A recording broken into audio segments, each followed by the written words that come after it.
Miren, en el pasaje que ha leído Carlos hay cosas muy interesantes. Versículo 7 del capítulo 2. Mas hablamos sabiduría de Dios en misterio, la sabiduría oculta, la cual Dios predestinó antes de los siglos para nuestra gloria. Versículo 10. Pero Dios nos la reveló a nosotros por el Espíritu, porque el Espíritu todo lo escudriña. Vamos a hablar en esta mañana de cosas que tienen que ver con la sabiduría de Dios. Cosas que antes de la venida del Espíritu Santo no estaban ocultas, pero que ahora el Señor nos las ha revelado. Y espero que el Señor me dé gracia para que, igual que este mensaje tocó mi corazón, este mensaje toque también el corazón de cada uno de ustedes. Antes de la creación, antes de que este mundo fuera creado, hubo una conversación en los cielos, una conversación entre el Padre y el Hijo, una conversación que, ya digo, ni siquiera la creación estaba empezada. Acordaron que Dios moraría en el ser humano. Antes de empezar la creación, ellos dijeron, vamos a morar en el ser humano que vamos a crear. Hicieron un pacto, del cual hablé hace unas semanas, que Jesús vendría a la tierra para habitar en los corazones de un pueblo escogido. Antes de la creación. Y ustedes dirán, ¿cómo lo sabes tú? Es lo que voy a tratar de explicarles con la Biblia en esta mañana. Porque hay tanta presencia del poder y del amor de Dios en este hecho revelador que realmente espero que nuestros corazones ardan. Es verdad que, como oraba David, la alabanza nos ha hecho sentir la presencia de Dios, por lo menos hablo por mí. Sentir que es verdad, no hay lugar más alto, más grande que estar en la presencia de Dios.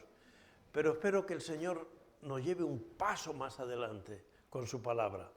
Miren, en 1 Corintios 1, en el versículo 30, dice, mas por Él estáis vosotros en Cristo Jesús, el cual nos ha sido hecho por Dios sabiduría, justificación, santificación y redención. Pablo nos lo dice. Por Él estamos los que hemos aceptado a Jesús como nuestro Señor y Salvador. Y si alguien que me está escuchando no ha tomado esa decisión, le animo. Que el Espíritu Santo te mueva a tomar la decisión más trascendente de tu vida en la tierra y para la eternidad. Por Él estáis vosotros en Cristo Jesús, el cual nos ha sido hecho por Dios sabiduría. Y es importante hablar de la sabiduría que Dios revela en su palabra, para que nosotros podamos ir entendiendo. Necesito que vayamos al libro de Proverbios. Proverbios capítulo 8. Un capítulo que habla de la excelencia y eternidad de la sabiduría de Dios. Nosotros vamos adquiriendo sabiduría a medida que vamos creciendo y vamos teniendo conocimiento, pero la sabiduría de Dios es eterna. Y en Proverbios 8, 22, dice, Jehová me poseía en el principio, ya de antiguo, antes de sus obras. Eternamente tuve el principado desde el principio, antes de la tierra. Fijaros que de las cosas que está hablando Proverbios son antes de la creación, antes de la tierra. Por eso el Espíritu Santo nos tiene que ayudar a entender cómo Dios tenía todo preparado. Dice el versículo 30. No voy a leer todo el capítulo, pero les animo a disfrutar leyendo este pasaje. Hablando de Jesús, dice, con él estaba yo ordenándolo todo, y era su delicia de día en día, teniendo solaz delante de él en todo tiempo. El Padre se deleitaba viendo a Jesús preparando todas las cosas. Como nos dice la Biblia, Él es el principio de la creación. Él fue el que hizo todas las cosas. Como dice Juan 1:1, en el principio era el Verbo, y el Verbo era con Dios, y el Verbo era Dios. Jesús es la palabra de Dios. Y el mundo fue hecho por la palabra de Dios. Dijo Dios, sea la luz, y fue la luz. Dijo Dios, produzca la tierra plantas, y fueron producidas. Dijo Dios, siempre en la creación dijo Dios. Y el Padre se está deleitando en Jesús.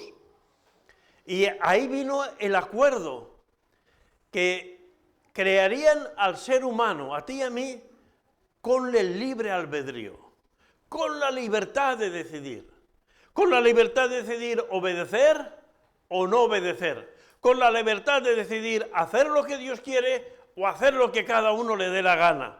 Dios nos ha hecho con el libre albedrío, pero vio que si fallaba necesitaría un redentor.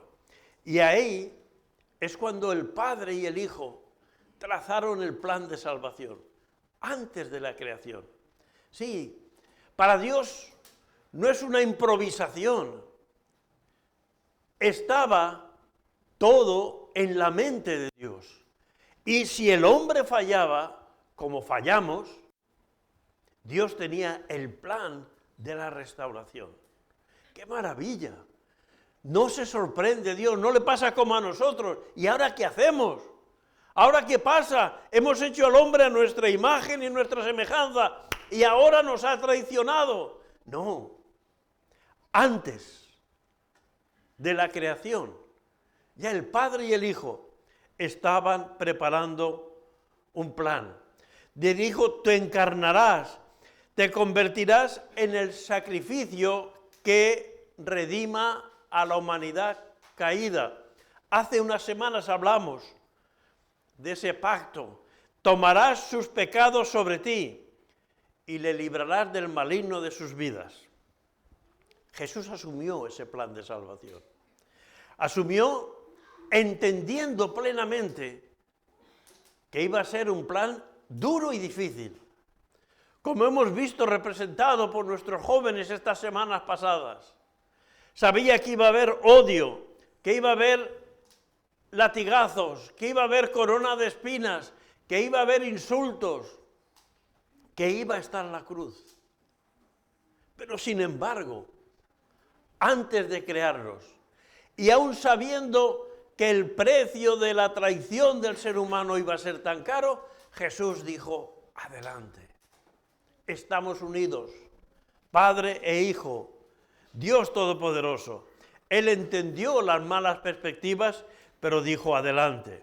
Miren, el Salmo 40, porque no se trata de que ustedes crean lo que yo digo, sino que leamos en la palabra de Dios las cosas que dice. Dice el Salmo 48, el hacer tu voluntad, Dios mío, me ha agradado, y tu ley está en medio de mi corazón.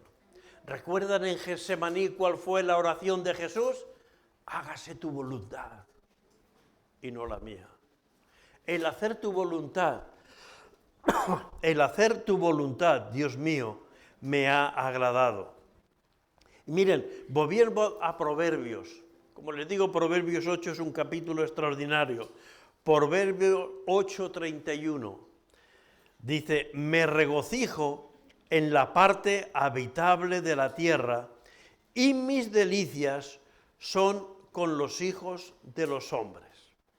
De todo el universo que Dios ha creado, universo que dicen hoy en día los científicos que sigue estando en expansión, porque la obra de Dios es una obra creativa e imparable, de todo el universo, con sus soles, con sus estrellas, con sus planetas, con sus satélites, todo el universo. Hasta donde nosotros sabemos solamente hay vida en un planeta muy pequeñito, que llamamos Tierra. Y dentro de ese planeta tan pequeñito, ahora fijaros lo que dice Proverbios 8:31, me regocijo en la parte habitable de su tierra y mis delicias son con los hijos de los hombres. Yo creo que Dios o Jesús hubiera estado maravilloso en una estrella que irradia luz, que ilumina a todos. Pero dice, me regocijo en la parte habitable de la tierra. Y mi delicia son con los hijos de los hombres. De toda la creación, la inmensa creación, no sabemos dónde llega. Apenas hemos podido mandar alguna nave tripulada a la Luna. La Luna, comparado con el universo, está en la calle de al lado. Casi diría que en la casa de al lado, comparado con el universo. Pues de todo el gran universo, la delicia de Dios está en ti, está en mí. Cuesta entender eso. Mi delicia son con los hijos de los hombres, de la grandeza del universo que Dios ha creado. Él quiere deleitarse en ti y en mí. La clave es, no podemos disfrutar de la comunión con Dios que tuvo Adán. Es verdad.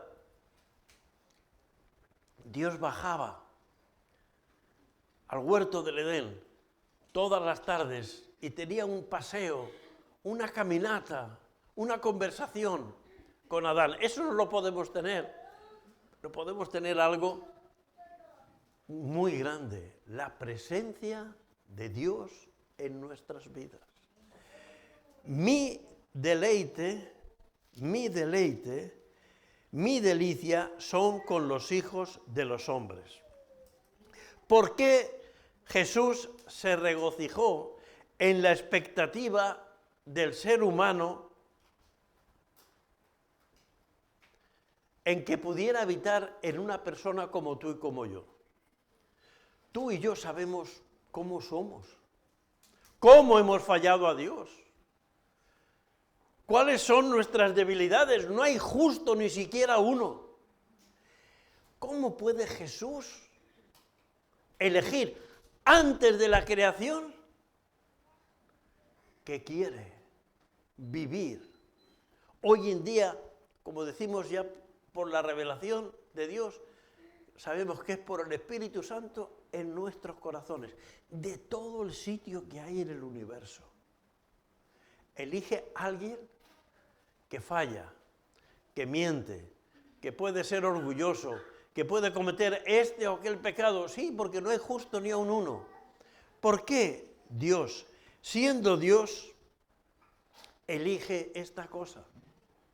Y estaba yo orando pensando en esto, y el Señor me revelaba, porque Jesús vio cada persona que iba a aceptarle, de Europa, de América, de África, de Asia, blancos, negros, amarillos, de todos colores, de todas las estaturas.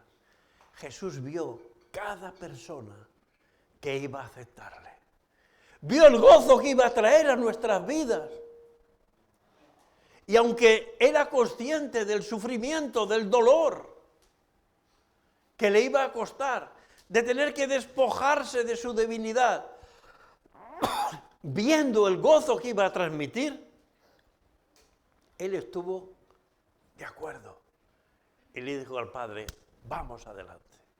Si el hombre falla, yo bajaré para ser el Redentor. ¿Recuerdas aquellos que ya habéis aceptado a Jesús como el Señor? El día que dijiste, quiero ser un hijo de Dios, Señor, perdona mis pecados, te sentiste perdonado. ¿Y qué le dijiste al Señor? Señor, yo voy a vivir para ti, yo quiero hacer tu voluntad, yo ya no quiero saber nada de este mundo. Es verdad que luego no lo hemos cumplido a lo mejor, pero ese día fue un día trascendente en nuestras vidas. Lo tenemos aquí en nuestra memoria. El día que algún predicador hizo un llamamiento y tú levantaste tu mano, te pusiste en pie, o que leyendo la Biblia te diste cuenta que era pecador, o de la forma que el Señor te llamó. ¿Recuerdas ese día? ¿Recuerdas cuántas cosas le hemos prometido al Señor? Pues Él vio esas cosas, vio el gozo que iba a traer, la paz, y eso lo vio en la eternidad, y disfrutó, y se deleitó, pensando que un día alguien tan imperfecto como Indalecio iba a aceptarle, iba a poder llenar su corazón. Alguien tan imperfecto como tú ibas a aceptarle, y el Señor por su Espíritu Santo. Y él se deleitó viendo ese momento, viendo todos esos millones de momentos de personas que a lo largo de la historia de la humanidad han aceptado a Jesús. Fijaros bien, no son palabras que yo diga, está en la Biblia. El rey David lo entendió muy claro esto. Fijaros que el rey David vivió como 800 años antes de Jesucristo, pero el Salmo 22, versículos 9 y 10, dice David, Salmo 22, 9, pero tú eres el que me sacó del vientre, el que me hizo estar confiado desde que estaba a los pechos de mi madre. ¿Tú te acuerdas cuando estabas en el vientre de tu madre? Yo no me acuerdo. Tú tampoco. Claro que no, porque no tenemos conciencia ni memoria. Pero ahí estaba ya el Señor. Sobre ti fue echado desde antes de nacer, versículo 10. Desde el vientre de mi madre, tú eres mi Dios. Mi embrión. Salmo 139, versículo 16, mi embrión, cuando no era nada más que una celulita, allí una célula en el cuerpo de tu madre, dice, mi embrión vieron tus ojos y en tu libro estaban escritas todas aquellas cosas que fueron luego formadas sin faltar de una de ellas. Cuando tu padre y tu madre tuvieron esa relación de la cual tú naciste, el Señor ya estaba diseñando cómo serían tus manos, cómo serían mis ojos, cómo serían mi estatura. Ahí estaba el Señor, en la eternidad, preparando, pensando que un día tú ibas a aceptar como Señor y Salvador, dentro de esa libertad que Dios nos ha dado, ibas a decidir aceptar a Jesús como tu Señor y Salvador. Cuando no éramos nada, Él se deleitó en creer que tú le aceptarías y crecerías para que Él fuera tu morada. Mira, voy a hablar de 3 cosas por las cuales Jesús se deleita en que nosotros seamos su morada. La primera es por la identidad que tenemos. La palabra de Dios nos llama a muchas cosas. Nos llama a ser ovejas de su prado, nos llama a ser hijos de Dios, nos llama a ser siervos de Dios, nos llama a ser muchas cosas.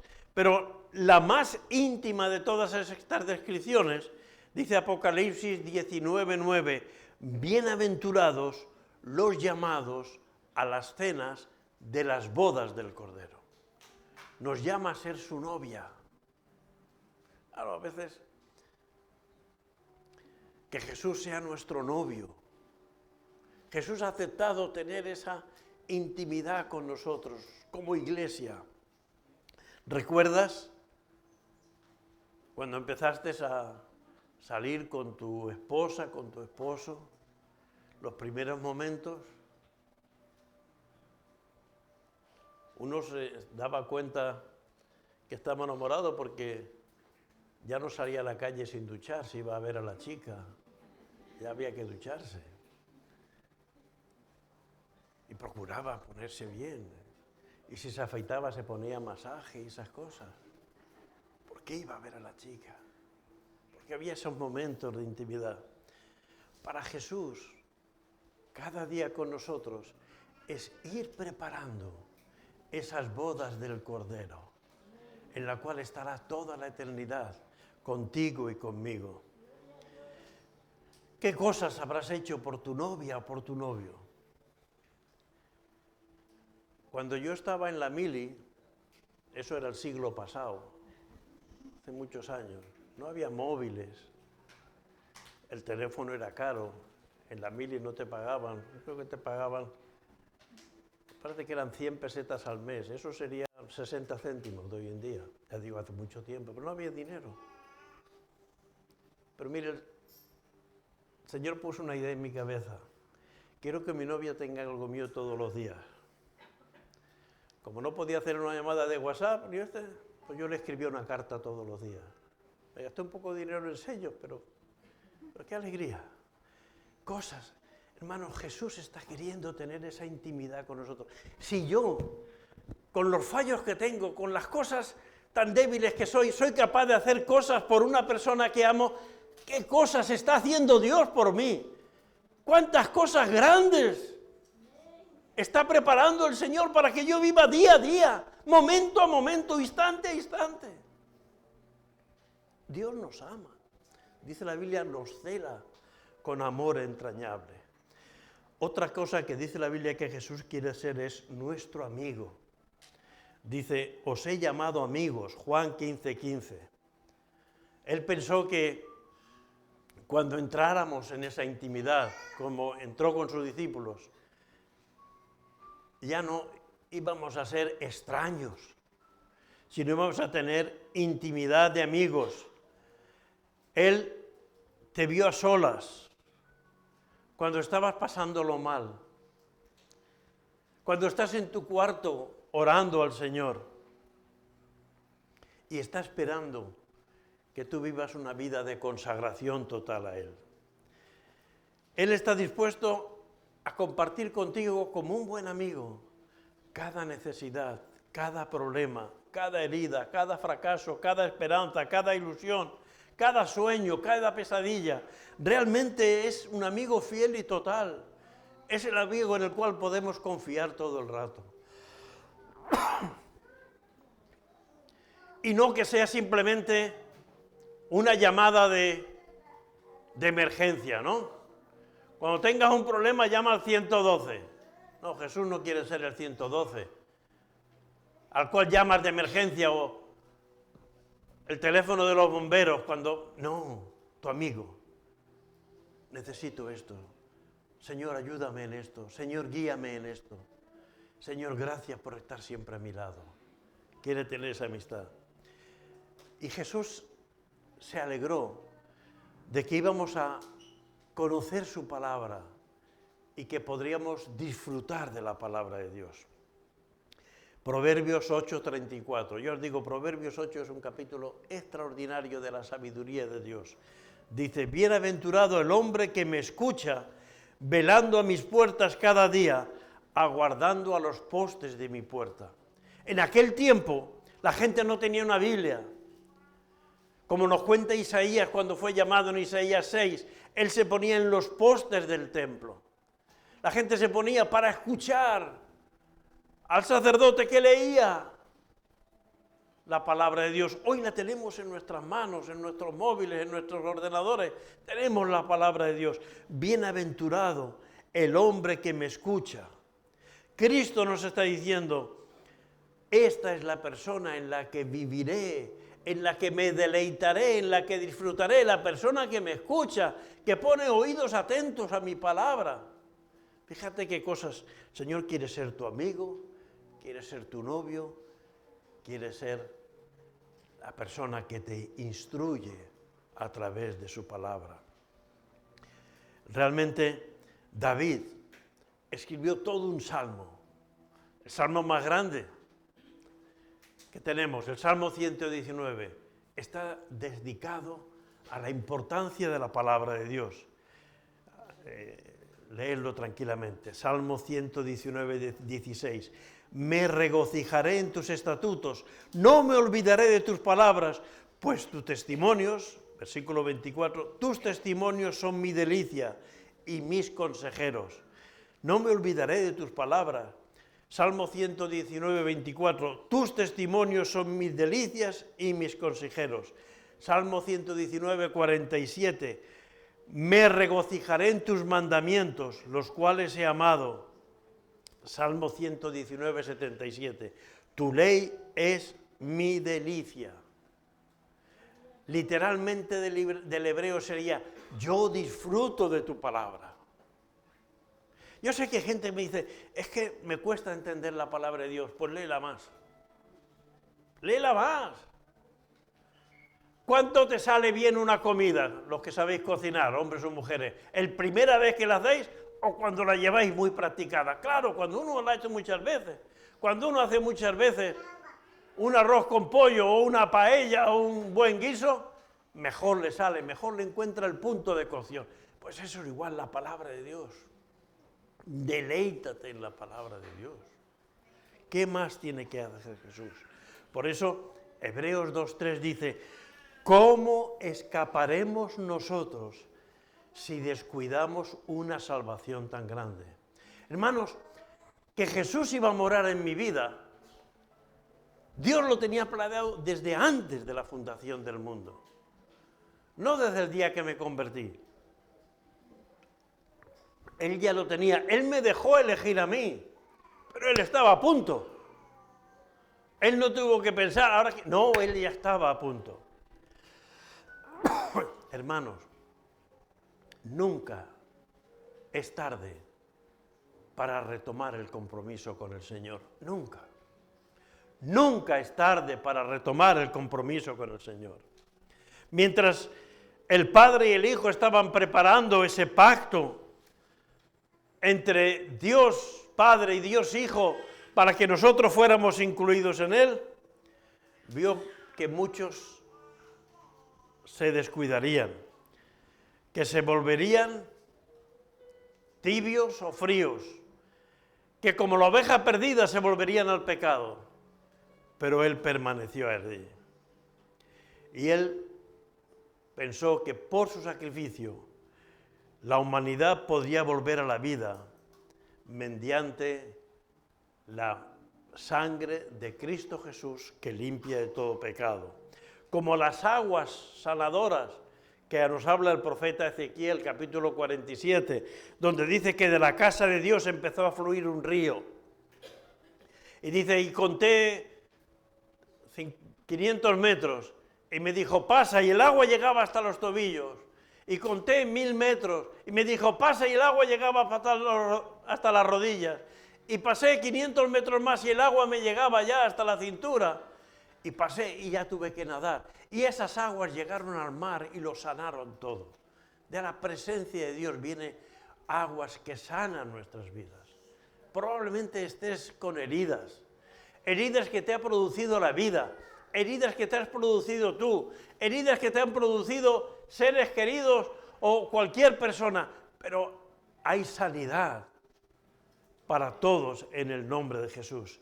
Dios nos anhela celosamente y tiene planes poderosos para nosotros, para que podamos comenzar la vida de nuevo.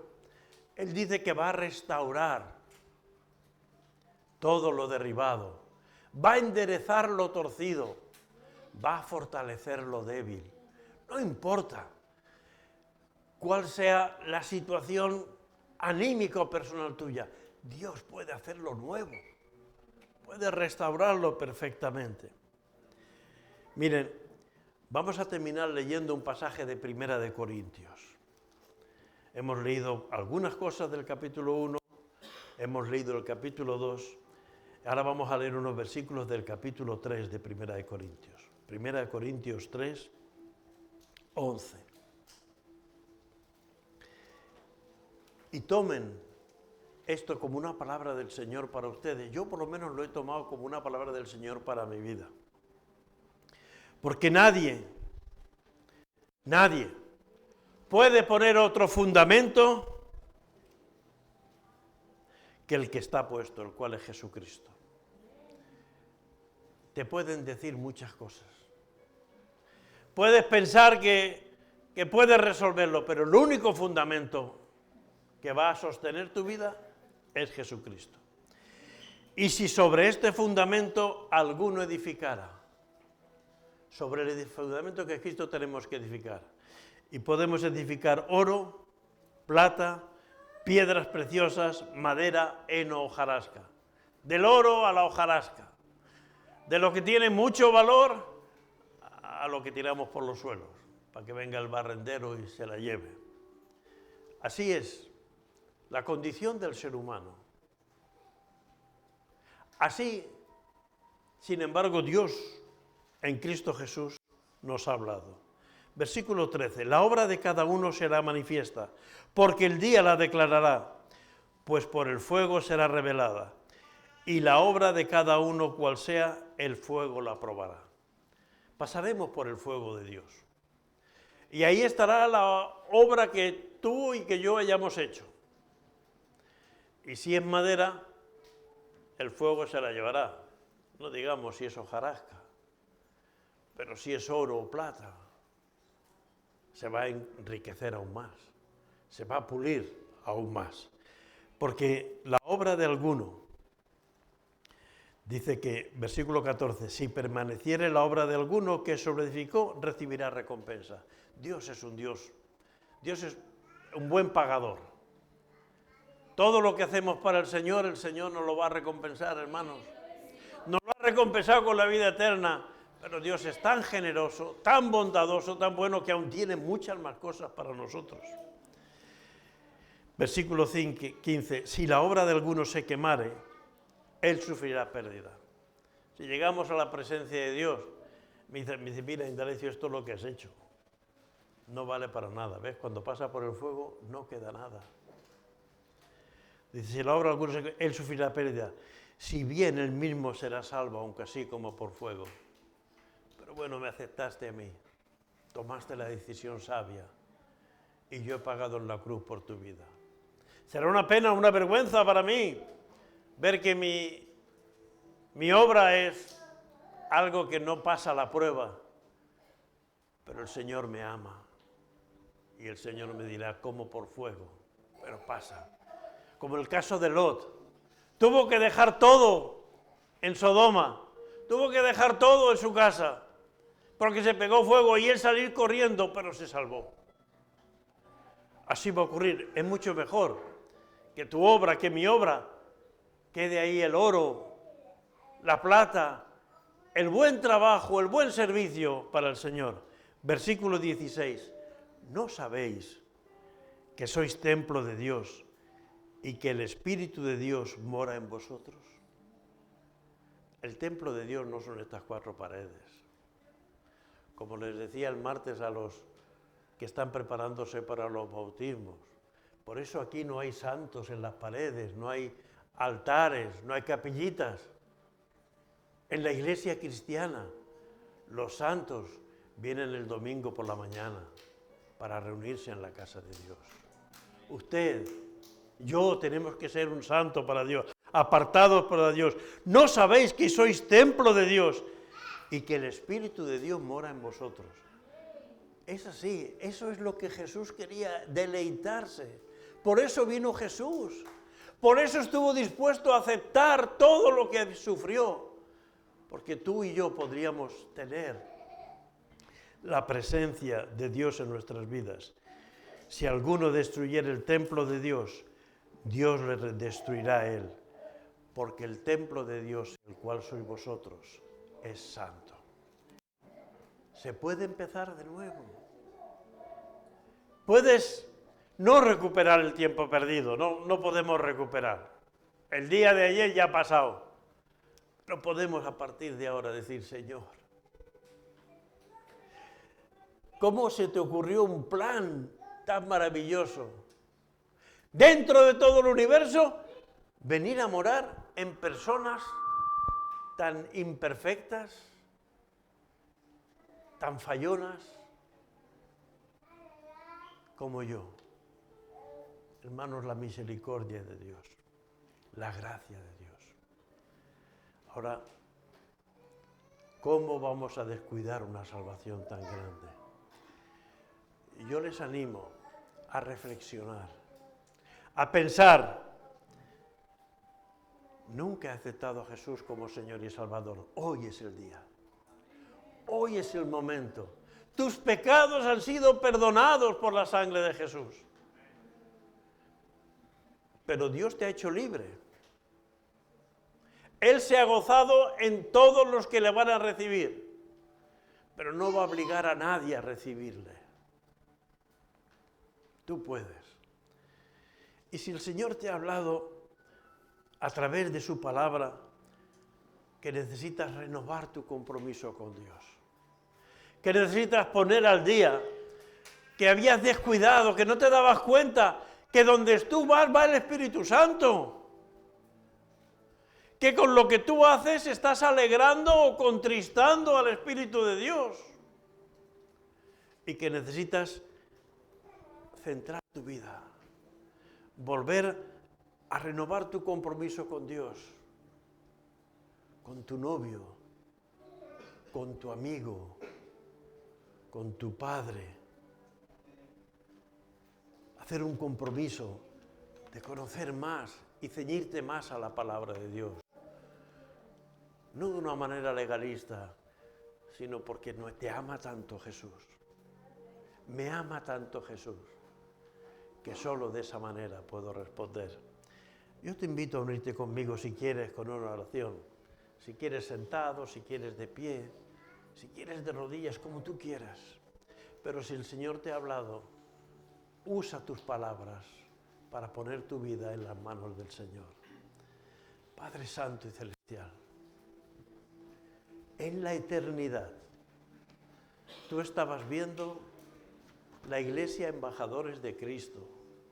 Cada iglesia que hay en el mundo, en todo el mundo, pero para buscar a personas, a hombres y mujeres, en los cuales tú ibas a morar, con los cuales tú ibas a tener intimidad. Señor, ¿cómo se te pudo ocurrir un plan tan extraordinario? No tuviste que improvisar, no tuviste que trabajar sobre la marcha. Todo estaba en la sabiduría de Dios. Señor, y a mí me ha alcanzado. Yo quiero ser digno de una salvación tan grande. Por eso, Espíritu Santo, limpia lo que haga falta todavía en mi vida. Guía mis pasos en el día a día. Perdona cuando a veces aún te fallo por mi torpeza, por mi debilidad. Y ayúdame, Señor, a que yo pueda ser para tu deleite y tu disfrute todos los días. Que en el nombre de Jesús lo pedimos. Amén.